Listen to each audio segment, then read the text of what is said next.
Welcome to the Lone Star State Q's podcast. I am Marcus McCoy, Lone Star State Q's Director of Public Relations.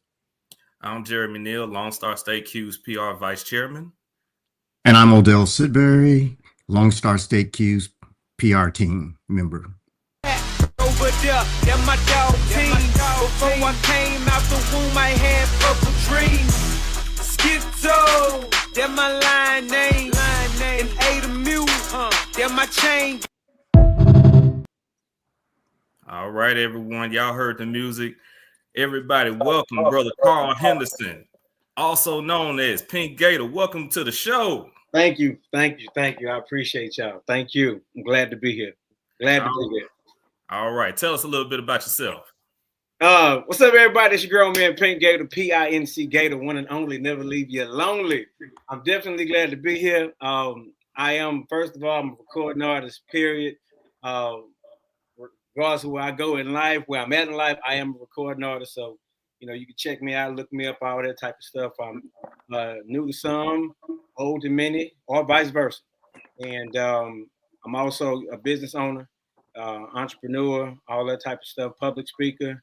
I do a lot of mentoring, and that's it, man. I mean, I can go on and on and on about myself, but hey, man, look me up, check me out. I'll let me tell a friend to tell a friend to text a friend.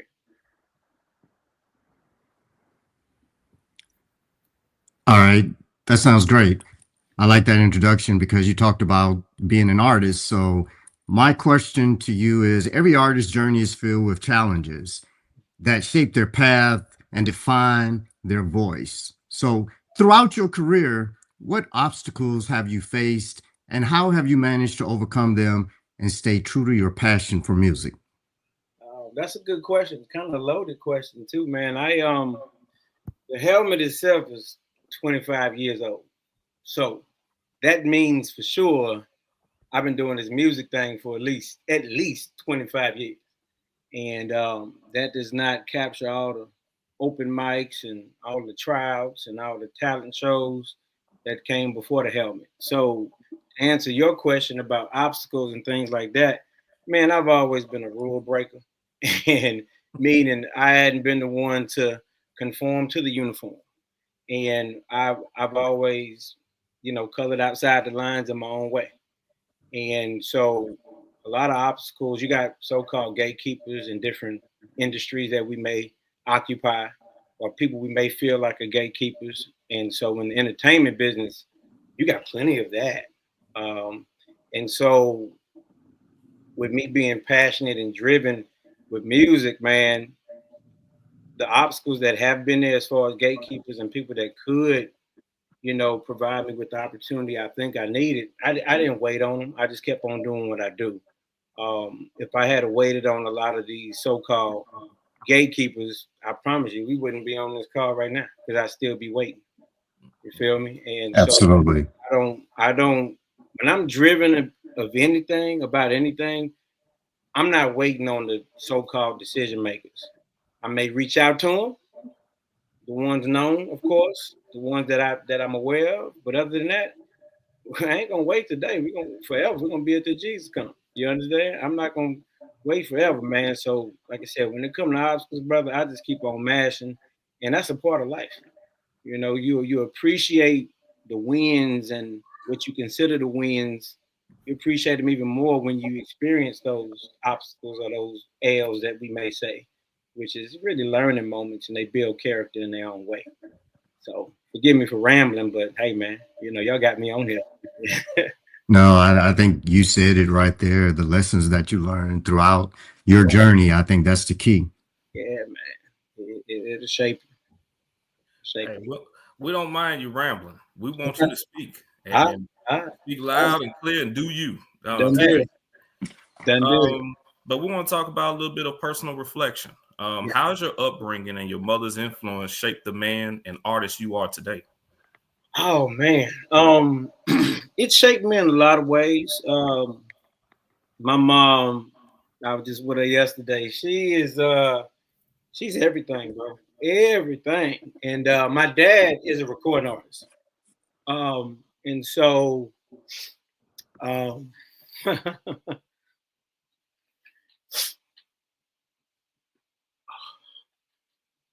my dad been gone for about 3 years.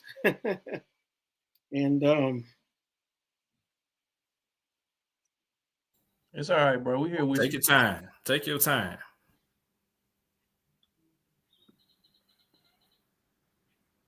that's where the music comes from. And so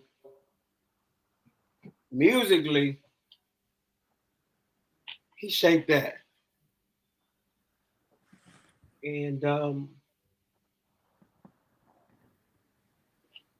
gotta forgive me. I don't even know where this came from. It's all right, bro. Right. This is probably one of the most transparent interviews y'all can get. We live in a world of filters, smoke and mirrors. You ain't gonna get that here. You feel me? And I tell people, look, if you don't want somebody being transparent, don't call me. All right, I ain't got nothing to lose. I done lost everything. My mom, my mom has helped me with the music part, but it stemmed from my dad because he's a recording artist and gospel singer, preacher, musician, all that type of stuff. And so, with them being married 20 plus years, my mom was, when that lady go to church 9 days a week. Feel me? And so I always was like, it was clear out of my siblings, okay, he gonna be the one that really take this music thing. My older brother and my sister, they play instruments. I'm probably the only person, even from my cousins and uncles, that don't play instruments. My attention span is like that, believe it or not. And so, but they knew that my dad felt he gonna be the one to take this music to where, it should go. And so, with my mom being a church person, I never personally wanted to create music to where she got to hide her face when she goes to the church house. You feel me? And now there have been some questionable recordings I may have put out in the past in different ways, but overall, bro, my mom is one of my biggest supporters. And trust me, between her and my dad, if it ain't the Jackson 5 or Marvin Gaye, they consider it rock and roll. I kid you not. Right. Bro, it's gonna always be gospel playing. And so even if it's staticky, it's always gonna be gospel playing. But I say that to say my mom is so proud of me and my music, bro. She rocking with me. You feel me? She rocking with me, and I always want to make sure that my parents are proud. My charter line, AMU, are proud. You know what I'm saying? And so I take that serious. And like I said, man, I've been doing this thing 25 plus years, dog. And mama's still happy. She's still proud. And they straight shooters. Now, don't get it twisted. When I first, around the Q era, when I first put that joint out, one of my mixtapes, it wasn't the cleanest. And it was my dad, and it was my other godmother, bless her soul, that pulled up to my office. And they was like, baby, we so glad you're doing music. But I know you wasn't raised like that. and honestly, man, that's kind of all it took. As far as me to stay true to my craft and who I really am, and keep in mind when I'm creating music, to keep in mind the family and the upbringing and how it was rooted, to keep that in mind. And so now, man, I'm telling you, bro, my mom and my dad, we call him Joe Jackson Sr. He was so strict, but dog, they proud. They proud, and I keep my mom in mind all the time when I'm making music. I just want her to always be able to keep her head up about my doings and everything like that. And I didn't know that other part was going. That's the thing about when loved ones pass, they hit you at different times. Yeah. I ain't know that's gonna happen. I need some Tupac music after this. You know what I'm saying? So y'all forgive me, man. Hey, it is what Nothing to be forgiven. Yeah, man, you good, man. I want to say, man, I appreciate the transparency and the vulnerability, man. Like this is what these type of spaces are for, right? Yeah. The show the softer side, the more intelligent side of the human beings that we are, man. Me and you, we talk a lot off the air about this kind of stuff, man. So again, like I said, man, I just appreciate you being transparent, man. And look, bro, if you feel it, man, hey, look, you got us.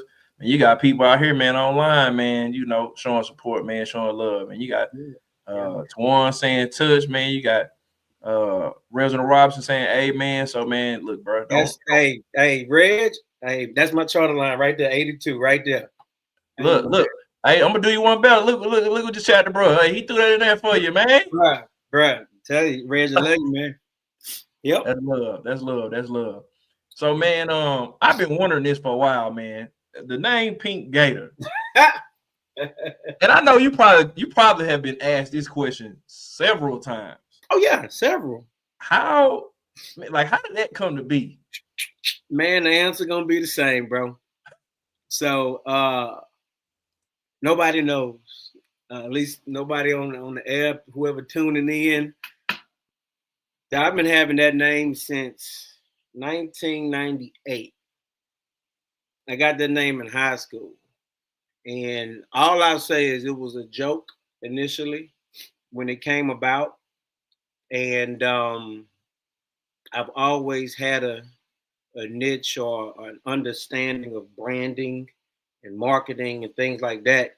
So when the name arose as a joke, class laughing, I said, no doubt. And that, like I said, that was 1998. Yeah, we was in my English class in 1998, and that came about, and I've been rocking with it ever since. And like I said, nobody knows the real meaning to it, but me and one other cat. He out there on the oil rig somewhere. But other than that, man, don't nobody know. But I mean, it's not negative. But like I said, it stemmed from a joke. But as an artist, it was a green light for me and a light bulb for me. And I said, you know what? That's what I'm rocking with. Because I've had several different nicknames over the years and over time for whatever reason. I said, nah, that's what we rolling with though. And so, yeah, a lot of people that just catching on and, especially frat brothers and people in the D9. I've been having the name Pink Gator before, way before Spring 02. And people be like, why don't you change Purple Gator and why don't you do it? I've been rocking this name before I got on.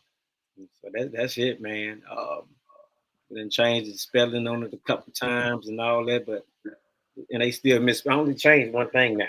People still misspell it. That's why I'm always Pinc, because y'all can't spell. That's why. Y'all keep misspelling it. That's why. Right? You still, I'm still spelling my name for y'all. Oh man.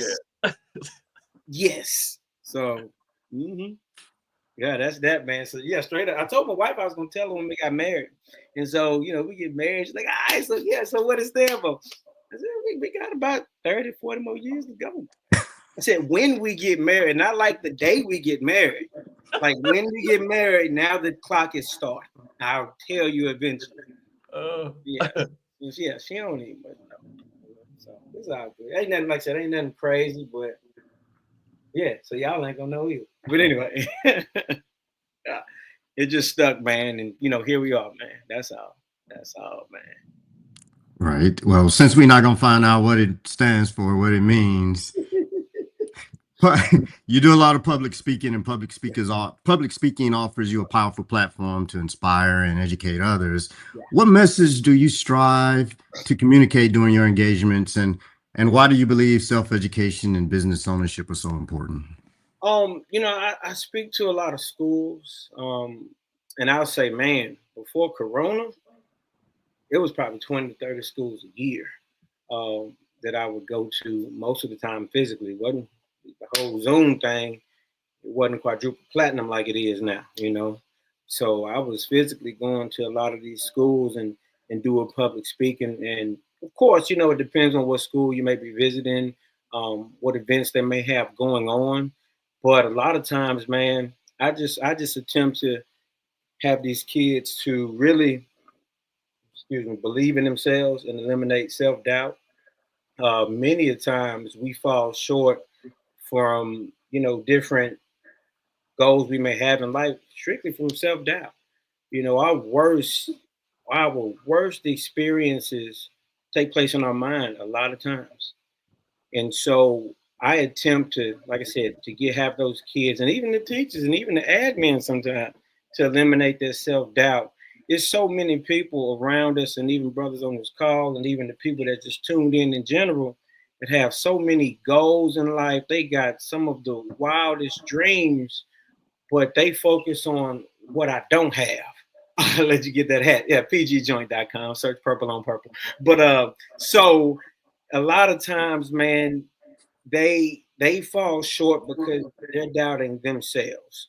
You know, you could have a wonderful idea, but you will automatically start to focus on what if it don't work?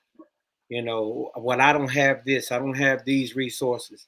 Man, look, what if it does work out? Now you're gonna change the whole scope of your family. And depending on what that invention or that creation is, you're gonna change the whole scope for your kids. But the self-doubt is really the biggest battle. And so when I speak to these kids, man, I really harp in on the confidence part because I lacked confidence a lot of times when I was a kid. I did, you know, and that go back to what Brother Sid Berry asked me earlier. We were talking about how your mom shaped you and stuff like that. Man, I ran track, and you would think I was Usain Bolt. The way my mom be yelling, I'm like, I'm coming in last. Like, don't be so loud. Like, easy. Bruh, she was just, come on, Bug, let's go, Bug. Call me Bug because once I learned how to talk, I ain't shut up. And so she still call me Bug to this day. And she would be so loud. I mean, football games, track, basketball never made team. When you guys gonna make it, I got suspended, threatened the coach. But anyway, so she put that confidence in me.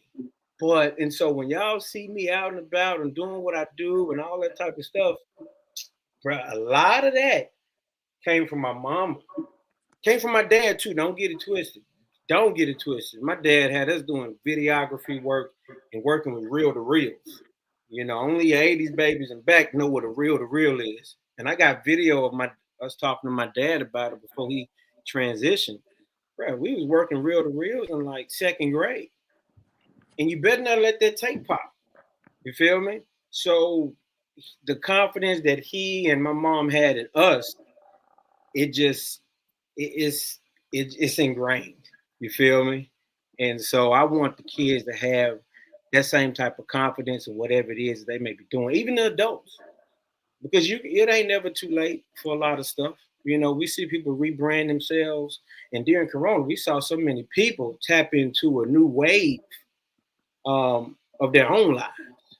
And so, man, confidence is everything. I think that confidence versus that self-doubt is one of the biggest determining factors in human beings in regards to finding out who they really are, what their potential truly is, and also the people around you, you know?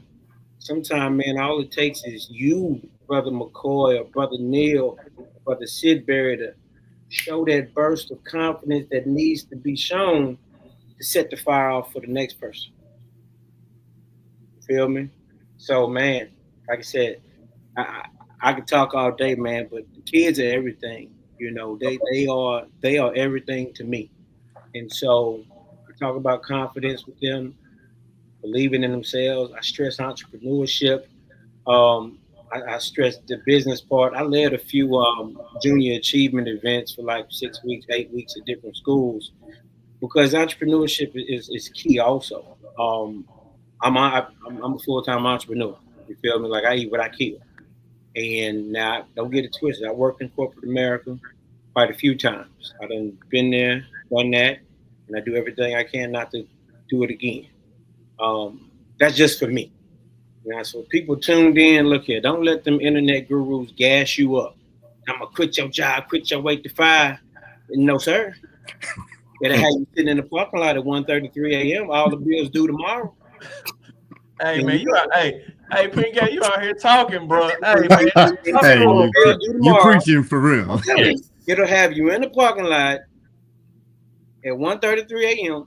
All the bills due tomorrow, and you overdrafted $2,394, and ain't nothing coming in. Right? So don't let these internet gurus gas you up to just go quit your 8 to 5. Now I have a plan, and I tell my entrepreneur affiliates and entrepreneur mentors and partners I talk to on the daily that do have an 8 to 5, and they're still partaking in some entrepreneurship outside. I said, look, if you can manage them both and not be sloppy, do that. But you still got your guarantee, whether it's rain, hail, sleet, or snow. You still got your benefits for you and your family and everything like that. If you can manage them both and not be sloppy and still keep ramping up, do your thing. Just trust me. The mindset gonna change when that check ain't hitting every Thursday or Friday, whenever it normally hit. The mindset gonna change. And when you got more going out than you got coming in, I promise you, things will shift, but they shift mentally first. And so I just, like I said, entrepreneurship is, it's not for everybody. Let's keep it a hundo. It's not for everybody. People on the internet want to, like, say, why are you up like it is? No, it's not. And some people have the entrepreneurship wit, but they still need the accountants. They still need the management and the team to help them run that ship the way it needs to be ran. And so, I look at it like this. We got you got your Fortune 500 companies, and I ain't gonna say the name because they ain't paying me no check. But the companies that come to mind when we say Fortune 500, bro, it all starts with a thought. Now, regardless if they acquired their assets legally or ethically or whatever, that besides the point. It all started with a thought in some form. So, and now, of course, it's changed the course of their life and their family and everything. So entrepreneurship is needed, We can't continue to move in life rooting and howling for every other Fortune 500 business. We got to get ours too. You feel me? I can't, my hand's tired. I can't be clapping. Hey, I got to clap for me too. I got to get mine. So, entrepreneurship is very important. And if not me, then like I said, if not me, then who? If not now, then when? But it's always now. It's go time. And so, like I tell folks, I ain't no hater. I'm just Gator, man. I want my brothers and sisters to get into the entrepreneurship realm, whatever they see fit. And hopefully they do take it to another atmosphere and they can, lead that 8 to 5. Yeah, they may mess around and employ their own employees, they old co-workers from another job. See, one of the jobs that fired me, they still call me this day for merch. And I laugh every time. I say, yeah, just take care of that invoice. Look at God. Look at God. Won't he do it? Working it out. Yeah, man. Like I said, man, them kids is everything, bro. And like people that's tuned in, look, man, if we admire greatness, why would we allow ourselves to be anything less? You feel me? If we admire greatness, why would we allow ourselves to be anything less? So that's all, man. That's it. Hey, I'm wired up. I'm just trying to tone it down a little bit. So give me. We're loving it because you just dropped not only some personal knowledge, but you just dropped some serious business knowledge on everyone that is watching. Now we're going to talk about when that beat dropped. No doubt. The first single, I'm a Q, in 2006, and it gained a following almost overnight. What was that moment like for you, and how did it change your life? You know what, man? We say overnight success a lot, right? We say that. We use that term a lot. In many ways, there's no such thing as overnight success, and I'll explain what I mean by that. Even though I know what y'all mean, I say it too. Then I catch myself. There are moments in life. There are forms of action that get us to this point. That get us to that point. whatever it may be. So the overnight success, and we know what we're talking about in this setting right here, the song I'm a Q, right? That took place in 2006. Moments, that idea came to me in 2004 when I'm driving to Houston from Huntsville at like 3, maybe 4 a.m. That idea occurred in 2004. Certain moments of action led up to 2006, and then it took place. So it was building. Now I may not have known it was building. Sometimes we don't know we're making history when we're making history. And so I crossed in 2002. This came to mind in 2004. I didn't record it till 2006. So in the Q world, I may have needed a little bit more time to road trip a little bit more. You feel me? To really put the funk down to it. You understand? Because realistically, when we recorded it, I was just in the booth freestyling. So when I was running out of words, it was like drop chicken on the floor, brush. I'm freestyling. I was running out of stuff to say. I just started speaking from the heart. You know what I mean? But you can't speak from the heart on certain things if you ain't never been through it. And so in this case, that's what that was, man. There were several talent shows, several open mics. You feel me? Several broke down vehicles because you're trying to get to a talent show that contributed to that 2006 moment. That was the MySpace era. You feel me? That's exactly what that was. Me and my god brother, shout out to Spence. We gutted out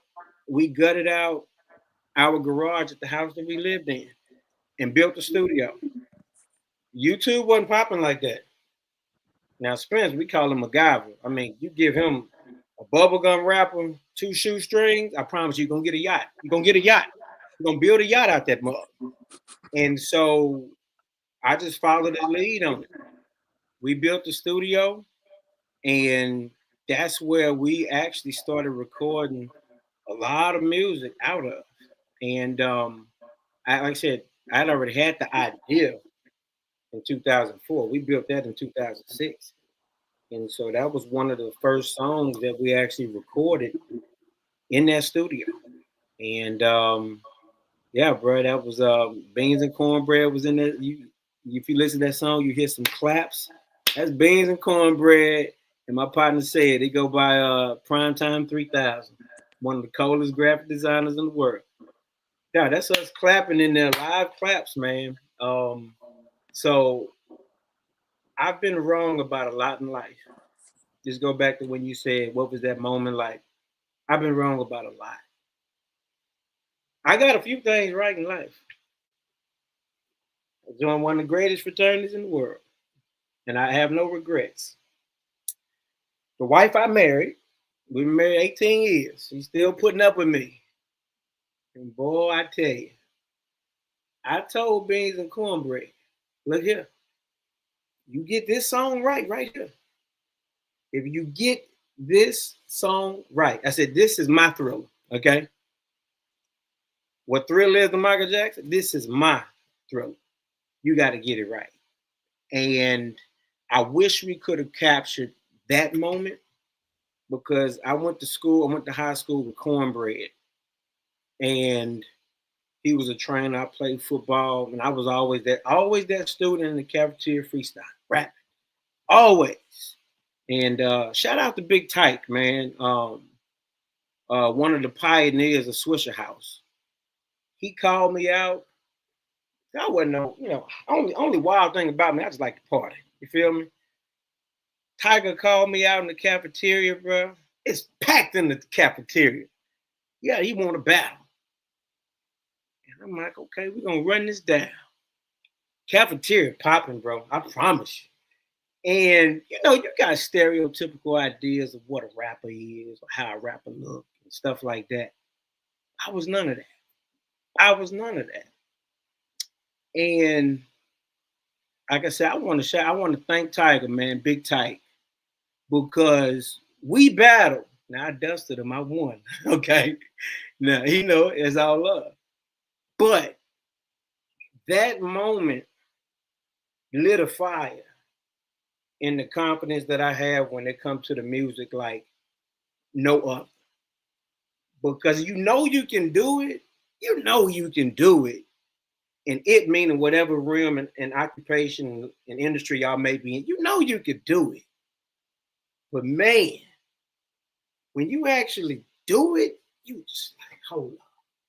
And it was Spence, man, one of my best friends.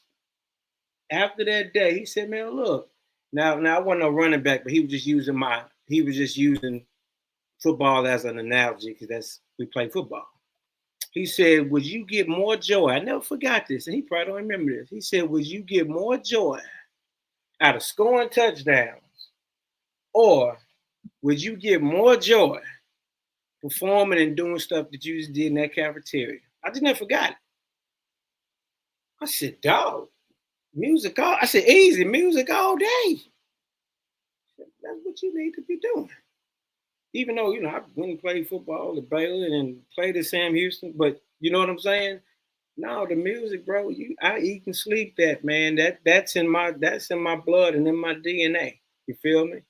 And so when I did I'm a Q, man, I knew, like I said, I told Beans and Cornbread, y'all get that right. And it's gonna be history. And Cornbread came to my studio. He said, do you mind if I bring this dude named Beans? Shout out to Beans. Hey, man. Beans came to the studio. I did not know him. I didn't know Beans. Cornbread brought Beans to my studio. How you doing? My name Gator, woo, woo. They ain't know nothing about no cues. I'm pulling up what's on the minimal stuff that's on YouTube at the time, just trying to get them to understand that they got to get this right. They're like, all right, you know, cool, whatever. All right. Cornbread said, look, you mind if we go get our boards out the truck? Man, they came ready. I said, go get them. Go get your boards. Now, they brought their keyboards in there, brought their machines right there in my studio. Wasn't them probably 8x8. And we cranked that mug out right there. Every instrument you hear was constructed right there live. And all I was doing, okay, yeah, turn this up, add that. Yep, cool. I don't touch no instruments. I mean, I don't. I wish in my mind, I'm cold with it. Oh, I'm the truth. Hey, you say your mind, you the truth. In my mind, I'm the truth. You can't fool with me. Quincy Jones can't even fool with me. Let's go. In my mind.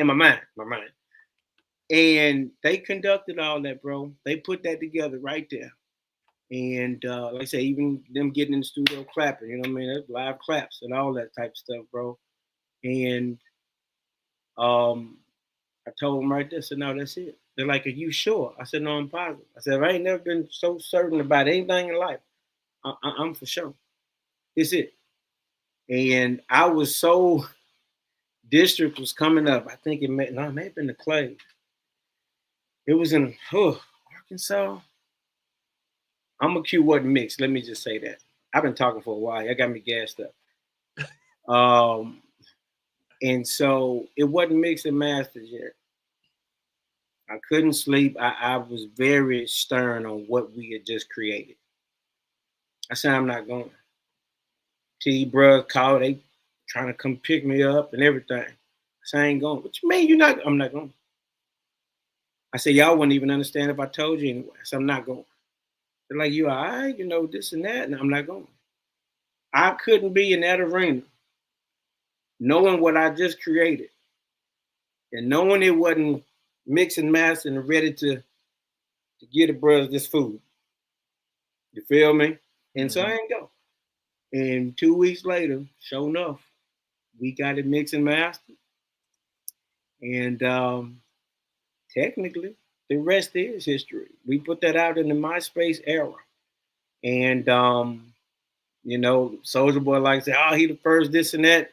When Soulja Boy was blowing up on MySpace, it was around the same time. And shout out to him, I don't know him, but shout out to Soulja Boy. But right. it was around the same time. In my mind, I said, okay, whatever this MySpace thing is, this internet still was new to the general public. If I can put music out, hey, I'm gonna figure out whatever it is to get it out there. Yeah. And a lot of y'all heard of it through the internet, man. That's where we cranked it out. And of course, man, we was pressing up physical CDs. You know, I done jumped out at plenty stoplights, recognized, seen some place behind me, jump, hey, just go to track, whatever, bye. Yeah, and you look up and it's, you know what I'm saying, it's out there, you know. And so it has changed my life in a lot of ways. I ran from it a lot of times. Like I said, man, I'm a straight shooter, bro. I don't like to sugarcoat a whole lot. I got this shirt that say the fame came first. I'm still waiting on the money. Okay, the fame came first. I'm still waiting on the money. So the popularity, the notoriety, like Brother McCoy said, man, I saw your district, but everybody was around you. The fame came first. Yeah, bro. I had Still waiting on the money. like we talked off air, man. I know that's that space sometimes has to be kind of, you know, interesting to navigate when, you might just want to move around, do some other stuff. So I know, it is like we talked about on, before we got on the air. I want to switch gears a little bit because, you kind of talked about the industry and things of that nature. Hope I ain't talk too much, man. No, man, you good, man. Look, and we're enjoying it, bro. So you are a well-known artist and creator. Yeah. Is it hard to create genuine connections in the industry? Oh yeah. It is. I mean, we it's called entertainment business, right? We say the word entertainment loud, but we forget to add the business part. And I say that because for a lot of people that occupy the space, whatever they, regardless of their title, bro, it's a business. And so y'all have worked 8 to 5, worked different jobs. You got people you have to see every day by default. We not partners. I'm not going to your happy hour, okay? I'm going to the house, okay? Now, if depending on what the universe allows, y'all may form a true friendship in y'all's line of work, right? But the business came first. And in this entertainment business, we get that twisted a lot of times. And so that's why you see so many artists and different managers, A&Rs, or whatever it may be. They're so hurt because they thought they had a friend. You feel me? But rightfully so. I understand. You spend time and years and ups and downs and money with people. I'm gonna think we got a friend. I got a friend too. But sometimes life will show them that it was just business. You know, my dads tell me all the time, son, get out your feelings and do business. He would tell me that all the time. You know, and that's, you gotta be that way. And so, like I said, in this industry, brother, it's tough to make friends. If you're fortunate, like I said, beans and cornbread, now that's family. Real talk, that's family right there. And I'm one of their first artists, and in many ways, it's safe to say that they're my first producers, and I still work with them to this day. You know what I'm saying? And Cornbread is touring with Paul Wall right now, and Beans, and I know I'm gonna mispronounce his band, Karang Ben. You look them up, it start with a K, KH. Bro, they globally touring. They've been globally touring for like 6 years. You feel me? But then they still operate as Beans and Cornbread also. And so I love the love that they have for each other. And and I love them and vice versa. You feel me? And so I can say those are my friends, thankfully. Regardless if it's $1, 10,000, $1 million, those are my friends. You feel me? Matter of fact, they're actually the reason I got my first and only major record deal. Real talk. I got a record deal for a song I forgot I recorded. I ain't even like the song. They the ones that got that deal. And it's crazy too because I never even personally talked to the record company on the phone or anything. They got that deal for us, and And when the advance came in, my transmission went out. And so the three of us met at Popeyes. We split a 6 or 8 piece, whatever it is. We split the money in 3 ways. They did what they did, bro. I went to the auto place right across the street, got my transmission fixed, and then totaled that mug about 2 weeks later. You feel me? I told him, I just got it fixed. So, we done laughed together, cried together, dog. We done split money together. You know what I'm saying? And so, and to show you how generous they are, if that's the right word, or whatever it may be, that deal was really just for me. Like, they set it up. It was supposed to, in writing, just benefit me financially. But the love we have is no. We got to bust this down 3 ways. What? Yeah. What? Yeah. Right? And, we just got that kind of love for each other, And so I'm fortunate, you feel me? I have other producers that I've worked with over the years, but like I said, to go back to that friend part, I'm fortunate to be able to consider them as friends and be in this industry that we're in, because it's a cutthroat industry. I mean, it really is. It's the most dangerous industry you can step into. How can I put this? Besides the narcotic business, let me say that. But it's even that involved in it too, right? So it's a shark. It's a shark infested environment, and so you got to figure out how to maneuver the best way possible. And some energy attracts certain energy too. I'll say that. But like I said, man, look, I come in peace, man. I'm just here to do my music and move around, make it back to my family, bro. That's it. No, that was a great answer. And, you talked a lot about friendship. So that kind of leads into this next question that I got for you. Yeah. As an active member of Omega Psi Phi Fraternity Incorporated. Yes. How has being a part of this fraternity influenced your approach to music and community service?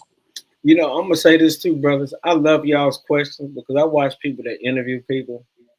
And they always asking closed-ended questions. Closed-ended for the viewers, like it's either a yes or a no, it's red or it's blue. You feel me? Y'all ask open-ended questions, so I want to commend y'all. I love it. I love it. Thank you. I cut interviews off so quick when I'm watching. I'm like, that was 5 closed-ended questions in a row. So I appreciate you, man. Now ask the question again, though. All right, let me ask that question again. As an active member of Omega Psi Phi Fraternity Incorporated, how has being a part of the fraternity influenced your approach to music and community service? No doubt. So, man, my brother's a 96 bro. All right, Pleasure Baylor. And so the community piece, I've been around the Q's like for real, like since 8th grade, 9th grade, right? So he went to Baylor. I was still in middle school, let's say maybe 9th grade. And so I would go up to Waco. Yeah, his house, his apartment be full of bros that's road tripping, And I was so amazed, like they don't even know each other. Like they just introduced each other. Now they splitting some chicken and rubbing 2 nickels together. What happened? You know what I'm saying? And so with that being said, these same brothers that they may have just met clearly didn't know. They going and participating in a potluck around the corner, feeding the homeless people, clothing the people that's less fortunate. And so the community piece, that's what I saw off the rip. You feel me? I saw the friendship off top. I saw the community service off top. Yeah, of course, you got your stereotypical and you got your hopping and whatever. That's cool. Bro, I saw the community part first. The Boot Bros shout out to the Boot Bros. They used to always come down to Baylor too. Rest in peace to Gumbo. You feel me? I would see them partake like that. And I always wanted to be a Q anyway. Like when I say like when I was knee high, it's for real. My mama went to St. Augustine. I looked in the yearbook and it's gonna trip y'all out. I said, Mama, who these dudes with tuxedos? She said, oh, that's them Qs. Tell me more. And she was like, oh boy, they some wild brothers. I'm in kindergarten. But then she's like, what? They always graduate. She said they party hard, but they graduate. She said they are wild. She said, Bug, whatever you do in life, don't be no Q. I said, I'm gonna be a Q. I've never been a rule follower, I promise you. And so, and like honestly, that was kindergarten era. Kindergarten, I had to be in kindergarten. I never forgot it. And I can still find that book to this day. And the way she described them, I said, yeah, that sounds pretty live. And, you know, fast forward, of course, like I said, my brother, he crossed in 96, man. The environment that I was around at that time, the community was huge. As far as the community was really first in many ways. And so I already knew off the rip that, man, these brothers do a lot or should do a lot in their community and outside their community. You feel me? And so also with just, you know, the fraternity impacting and influencing my music, it also goes back to my mom too, what I was saying. I want to conduct myself musically, even though I've been doing music before I became an Omega man. I want my music to have brothers proud that that's my frat brother. Mm-hmm. That's my frat brother. I remember I'd be in 9th grade, 10th grade, we'd be watching TV. Somebody come on the screen on TV. My brother, I was on, oh, that's frat, that's frat, that's frat. He was just so excited on whoever, that's frat. Somebody see me, that's frat. Versus, that's frat. We know them too, right? But I want them to be excited. And so I respect the brand. I respect the organization. I respect what it stands for. I respect the direction. I respect the intention. I respect every facet of it. And so even though I've been doing music before I was Q, but hey, now you are Q also, right? So you have to take into consideration the organizations that you are aligned with. And when you are aware of the brand and the direction that they're going and want to go, right, and you value it, then your actions should align that way too. And so, just like I want my mama to be proud when she go to church, I want the girls to be proud too. Feel me? I want them to be proud of me, just in general, and musically. You feel me? And not just on my cue. Just, you know what? That brother take us serious. He take this serious. You feel me? Oh, trust me, it's some stuff it's some music that y'all ain't heard. Because I'm like, that's a little too sketchy. You feel me? Because I do respect my fraternity, the brothers before me, even the brothers after me. We got some sharp brothers after too. Don't get it twisted. And so, and just, man, look, I'm black before anything. And so if you don't respect that, you feel me? There's a lot of bridges that have been built before I got here. And so I'm just doing my best within my capabilities to contribute, to continue to make sure that bridge is even stronger than how I found it. And so I uphold my people, I uphold my community, and what I consider community and who I consider community. I uphold my organization, my family, all that type of stuff, man. I got one of the best support systems of a family that you can ask for. Even though my family is scattered all across the map, man, they love me. You feel me? They ain't no dream crashers. Avoid dream crashers too. They ain't no dream crashers, bro. And when they see me, oh, that's cuz. That's my cousin. You feel me? And I love it. I love to be loved. It's a wonderful thing to be loved, man. And be around people that, like I said, they light up when you're around versus avoiding you. You know, you didn't see people in the store and you go the opposite direction. Don't front. And so it's a wonderful thing when you are a well. In life, you're either a well or a drain. But when people look at you as a well, a gift of life to fresh air, right, that's a wonderful thing. And when you can find people that's a sense of fresh air for you too, and good energy, but that's a blessing. Especially in this crazy world we're in. And you know, like I said, I hope I answered your question. I'm just wired up right now and glad to be here. So that's how. No, that was a great answer. Much respect to that. Your family is probably proud. I know the brothers are proud. And you've been building an impactful legacy. Yeah. And you've asked the question, if your personal clock stopped today, what legacy would you leave behind? So what legacy do you want to leave? You know what? That's a loaded question too, man. Because I'm not one dimensional. Some people, you know, I'm not one dimensional at all. And I have met some wonderful people along this way and along this journey that we call life. And I just hope, you know, whenever I check out, brother, I just hope that when somebody think of me or people think of me, they smile. You feel me? Life in many ways is about how you make people feel. And then sometimes what you did for them. You know, there's some people I've encountered, depending on when I encountered them, because we come in each other's lives for different reasons, different seasons, different chapters. You know, we're on this call right now. I'm meeting y'all in this chapter of your life. I don't know about the fourth and sixth, and the fourth and the third and the second chapter. I don't know. I'm meeting you in this chapter, right?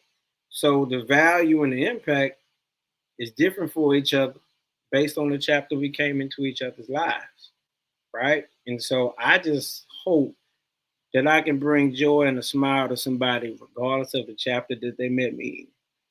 You know, maybe not chapter 2 or 3, but I hope that they can smile. And, you know, business-wise, I hope that they could say that they earned with me. You feel me? They earned with me and learned with me. Because like I said, I ain't no hater. I'm just Gator, man. If we all winning, there's less sinning and more grinning. You dig? Breaks. And that's it, man. And like I said, but I just want us all to go for whatever it is we think that we want in life. Because as we know, tomorrow ain't promised. Everybody checking out. I mean, don't nobody make it out alive. That's all. You know, my dad said it's gates at the graveyard because people dying to get in. And that's just what it is. So I just personally hope, man, somebody could say they earned with me, they learned with me, I had some type of positive effect in their life. And that's it. That's it, man. Man, that was deep right there, man. That was It, yeah, that was really deep, man. You see, we got I just pulled up this comment. Jay Scrivens, what's up, Jay? He said, I 100% agree. True legacy is the impressionable reminder and values you leave with others for your time on this earth. Yeah, that's it, man. That's real talk. But before I get into this last question, I want to play this short clip. You know what I'm saying? I just want to live my life. I'm a cute sci-fi till I die. I'm a cute atomic dog at my wedding. I'm a cute. If I have a little boy, he gon' play as cute. So yeah, man. You know, hey, look, we've been putting the link on there, man. Make sure y'all go and purchase some man great products from our brother.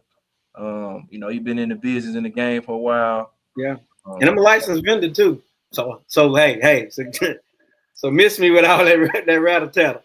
Look, Yeah.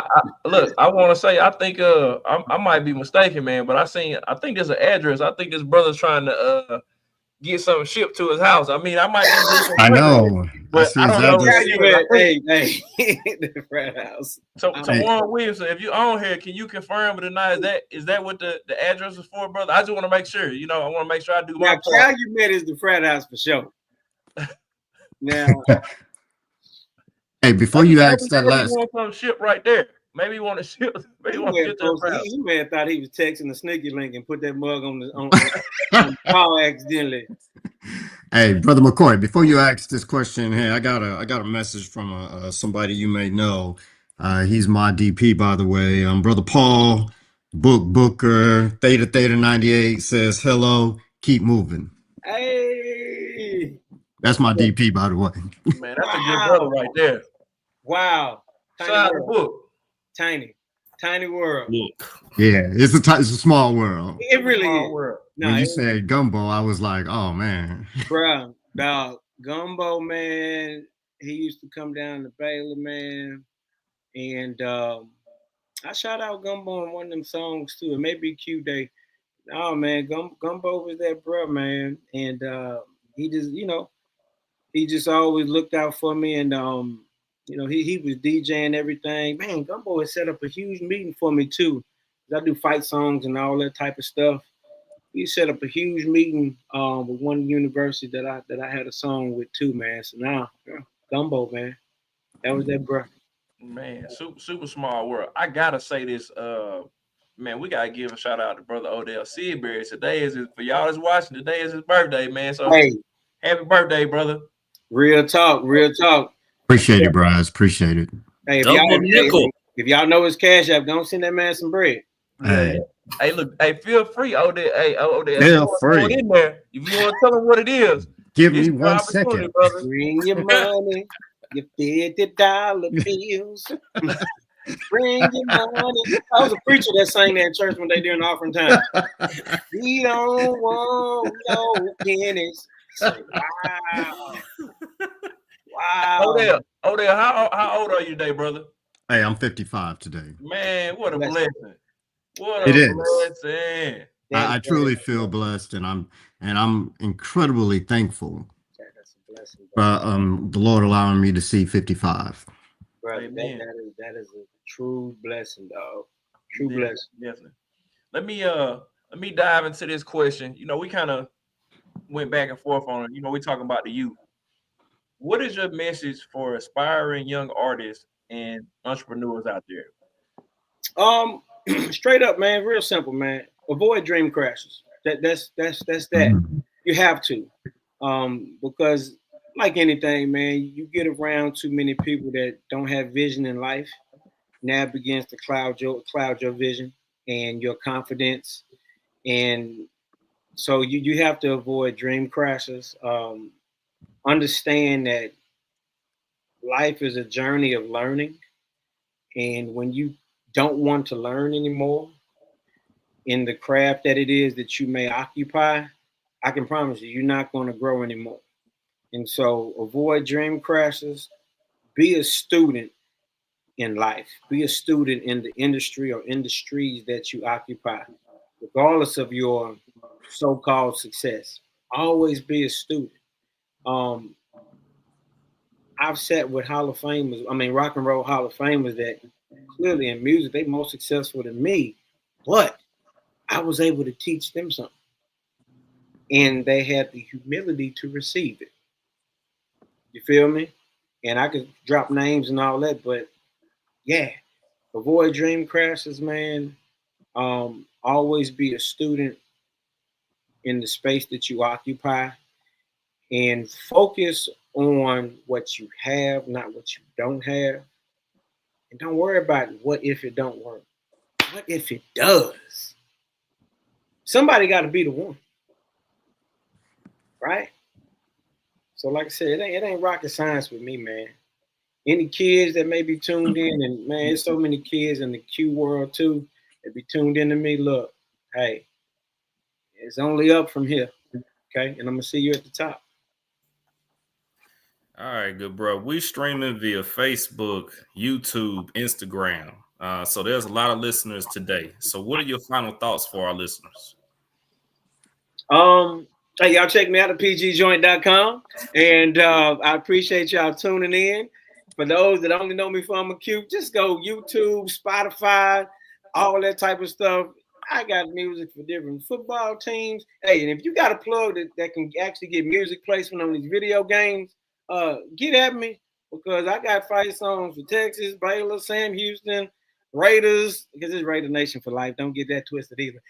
Oh man, hold on. If you really, I'm just saying, hey, I ain't getting no, they're not cutting me a check, but I'm to get into existence.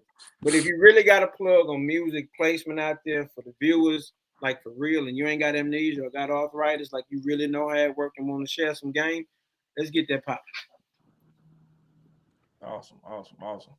Man, as we bring it to a close, man, want to thank you again. Thank y'all for coming on, man. I know you're a busy man, taking your time to come on here, man. You dropped some jewels, some gems on here. I hope that the people who did watch and the people who go back and watch it later on, man, see how sincere this conversation was, man, and that they take something from it. They gonna meme me. Somebody gonna meme me. I was trying to lean over here when I started tearing up. Somebody gonna meme me. You gonna have a Michael Jordan meme? I ain't getting paid by Michael Jordan either, but I was over here with it. Don't try to play me. Hey, look, why don't you just coin it now, man? Go on, put it on, get in the lab and put it on a t-shirt, bro. Go ahead. Go on, do it now. Man, it's out. It is what it is, dog. It is. Wait, but for real, y'all that are viewing and tuning in, hit the share button. For real, hit the share. Let's make sure we tune in to what they got going. These brothers got going on. It's a wonderful thing. Hit the share, tune in, subscribe, like, comment, all that type of stuff, and revisit. Absolutely. Well, hey, for those who have been watching, thank you. This has been the Lone Star State Q's podcast. Thank you for watching.